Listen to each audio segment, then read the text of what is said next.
हर बच्चे में एक चेतना होती है, एक उसका शरीर होता है। तो जब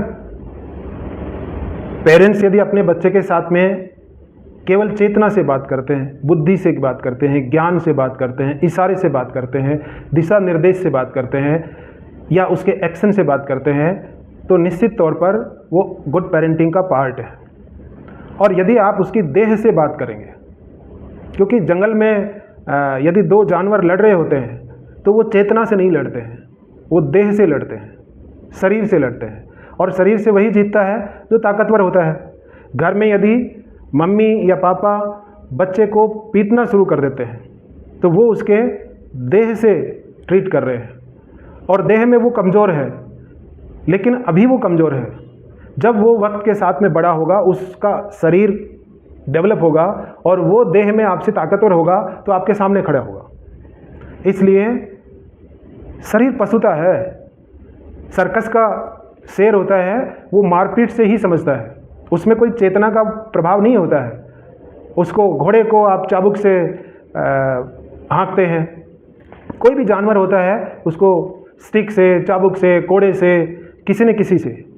और यदि बच्चे पर भी आपने हाथ उठाना शुरू कर दिया तो आप उसकी चेतना को पेरेंटिंग नहीं कर रहे हैं, आप उसके शरीर को कर रहे हैं।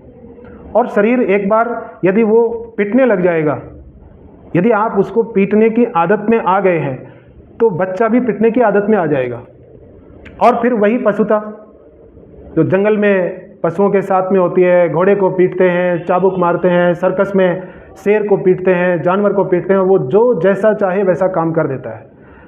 तो जो पेरेंट्स घर में बच्चों को पीट करके, आप उसको पीट करके और स्ट्रेस में ला रहे हो, होमवर्क नहीं किया है आपने और पीट दिया, उसका और स्ट्रेस बढ़ा दिया है, ऐसे में वो कुछ ना कुछ गलत करेगा, होमवर्क गलत करेगा या रोएगा या अपने अंदर वो इस तरह की कुछ क्रिएट करेगा। एक्शन रिएक्शन, आप एक्शन करेंगे, फिर एक्शन का रिएक्शन, फिर होगा रिएक्शन, और ये धीरे धीरे उस बच्चे के अंदर धीरे धीरे ऐसे ही बच्चे के अंदर स्ट्रेस गुस्से में बदलता है।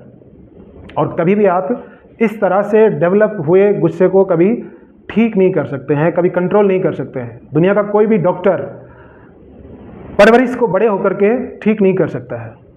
इसलिए माँ बाप और पेरेंट्स की ये रिस्पॉन्सिबिलिटी है कि अपने बच्चे को देह की बजाय चेतना, बुद्धि और विवेक और ज्ञान से ही, यानी आँखों के इशारे से ही, आप शुरू से ही ये आदत डालिए कि आप उसकी चेतना से बात कर रहे हैं, आप उसकी बुद्धि से बात कर रहे हैं। आपने पहले 2 थप्पड़ लगाए, आपने पहले 2 चांटे लगाए और फिर आपने उससे बात की, तो आप उससे बात नहीं कर रहे हैं, आपने तो उसके शरीर से किया है, देह से किया है। आपने उसको सर्कस का शेर बनाना चाहा है, आपने उसको घोड़े की तरह ट्रीट किया है।